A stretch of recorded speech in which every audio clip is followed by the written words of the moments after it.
রাতের বেলায় বয়ান করে মাদ্রাসায় ঢুকলাম। রাত্র তখন 3টা বাজে। আমি মাদ্রাসায় ঢোকার পরে আমার মাদ্রাসার বিল্ডিং এর সামনে দিয়ে আমি একটু পায়চারি হাঁটাহাঁটি করি, এটা আমার অভ্যাস। দেখি ছাত্রদের কোনো সমস্যা আছে কিনা। হঠাৎ দেখি বিল্ডিং এর সামনে দিয়ে হাঁটতেছি, গুনগুন গুনগুন করে কান্নার আওয়াজ। রাত্র 3টা। আমার কলিজায় যেন আঘাত হানতেছে। আল্লাহ, ও মালিক, গভীর রাত, মানুষ ঘুমায়, পশু পাখিরা ঘুমায়, এই রাতে আবার কে কাঁদে? হাঁটতে হাঁটতে যখন মসজিদের দিকে আগাইলাম, দেখি মসজিদের কেসি গেট দিয়া সামনে থেকে কান্নার আওয়াজ আসতেছে। বারান্দায় গিয়া মোবাইলের আলো জ্বালাইয়া যখন আলো মারলাম, তাকা দেখি মসজিদের ভিতরে আমার মাদ্রাসার 2টা এতিম বাচ্চা, ওরা বিনয়া বিনয়া মোনাজাত দিয়া কাঁদতেছে। আমার মনটা অনেক খারাপ হয়ে গেল। আরে মালিক, একটার বয়স 10 বছর, আরেকটার বয়স 7 কি 8 বছরের বাচ্চা রাতের বেলায় কাঁদতেছে তাহাজ্জুদের নামাজ পড়িরা। মনে চাইলো ভিতরে ঢুকে একটু আদর করি, কিন্তু চিন্তা করলাম আয় হায়, আমি ঢুকলে ওরা আর কাঁদবে না, আমলটা নষ্ট হয়ে যাবে। আমি আর ভিতরে ঢুকলাম না, উপরে চলে গেলাম আমার রুমে, হুজরাখানায়। ফজরের আজান হলো, মসজিদে আসলাম। আমি কাতারে দিয়া হাঁটতেছি আর তালাশ করতেছি, দেখি ওই বাচ্চা 2টা কোথায়।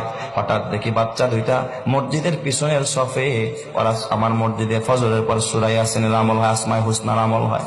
ওই বাচ্চা 2টা সূরা ইয়াসিন পড়তেছে। আমি একটা ছেলের মাথায় হাত দিয়া বললাম, বাজান, দোয়া শেষ হইলে তোমরা 2জন আমার রুমে আসবা, তোমাদের সাথে আমার পার্সোনাল কিছু কথা আছে। ওরা 2জন দোয়া শেষ করে আমার রুমে গেছে। আমি কাছে বসাইতে চাইলাম, খাটের ভিতর আমার সাথে বসলো না। ছাত্ররা ওস্তাদের খাটে বসে না, আমার পায়ের সামনে বসেছে। বড় ছেলেটা বয়স 10 বছর হবে, ছোটটার বয়স 7 কি 8 বছর। জিজ্ঞাসা করলাম মাথায় হাত দিয়া, বাজান, রাতের বেলায় তোমাদের 2জনকে কাটতে দেখছি, কারণটা কি খুলে বলো। বড় ছেলেটা জিজ্ঞাসা করার সঙ্গে সঙ্গে তাকায় দেখি হাউমাউ করে কাঁদতেছে, গাল বায়া বায়া পানির ফোঁটা পড়তেছে। আমার ডাক দিয়া কয়, হুজুর আপনি কি চিনেন না? আমরা 2জন আপন ভাই, এটা আমার ছোট ভাই, আমার বাবা আজকে দুনিয়াতে বাইচা নাই। হুজুর আমরা 2জন এতিম, আমার মা, আমার ছোট্ট একটা বোন আছে, এই বোনটাকে নিয়ে একটা বস্তিতে ভাড়া থাকে। হুজুর মানুষের বাড়িতে বুয়ার কাজ করে, এটা দিয়ে আমাদের সংসার চালায় আর আমাদের পড়াশোনা হয়। হুজুর শোনেন, আমার ভাইটার চিকুনগুনিয়া জ্বর, আজ থেকে 4-5 বছর আগে সর্বত্র চিকুনগুনিয়ার ছড়াছড়ি। কয় হুজুর আমার ভাইটা বোর্ডিং এর খাবার, এত নরমাল খাবার আমার ভাইটা কোনোদিন 1 লোকমা, কোনোদিন আধা লোকমা, কোনোদিন একটু ডাইলের পানি চুমুক দিয়া খায়।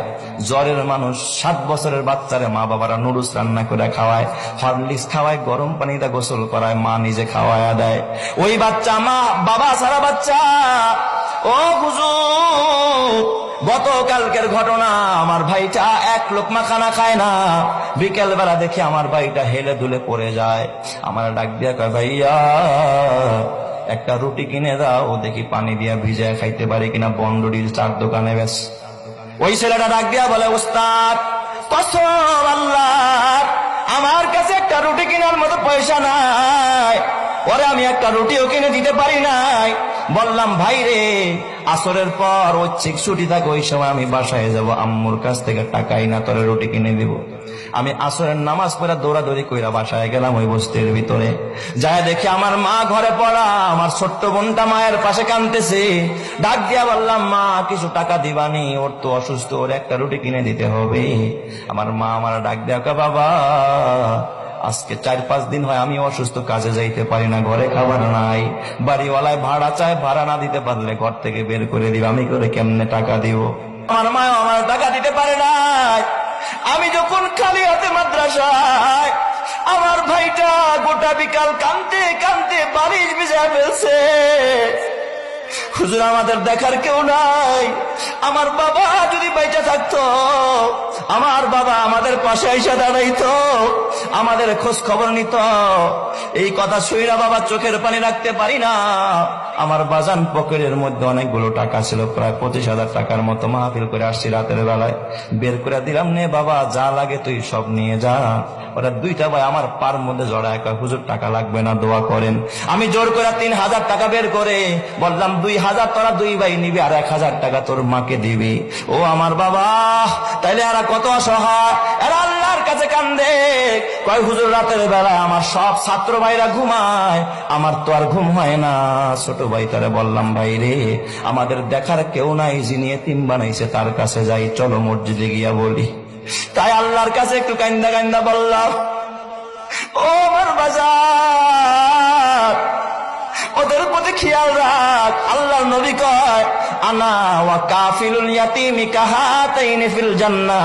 আল্লাহর নবী কয়, আমি মুহাম্মদ এতিম ছিলাম, যারা এতিমকে লালন পালন করবে, এতিমের জন্য ঘর বানাবি, খাবারের ব্যবস্থা করবি, আমি মুহাম্মদ ওয়াদা দিলাম 2 আঙ্গুল যেমন পাশাপাশি, যারা এতিমের লালন পালন করে আমি মুহাম্মদ তারে নিয়ে একই সাথে এইভাবে পাশাপাশি একই জান্নাতের ভিতরে থাকবো। সুবহানাল্লাহ। আল্লাহর নবী কয়, আনা ওয়া কাফিলুল ইয়াতীমি কাহাতাইনি ফিল জান্নাহ। ও আমার বাজার, ও অত্র এলাকার ও ধনী মানুষেরা, ও ভাড়াটিয়া ভাইয়েরা, ও ব্যবসায়ীরা, তোমার হাতে পায়ে ধরা বলি, যে এই সন্তানের জন্য এত স্বপ্ন, হতে পারে সন্তানের কারণে তোমাকে জাহান্নামে জ্বলতে হইতে পারে। আর এই যে মাদ্রাসার একজন এতিমকে খুশি করবা, এতিমের খাবারের ব্যবস্থা করবা, বিনিময়ে আমার রব্বুল আলামিন তোমাকে জান্নাত দান করবে। জোরে কোন সুবহানাল্লাহ।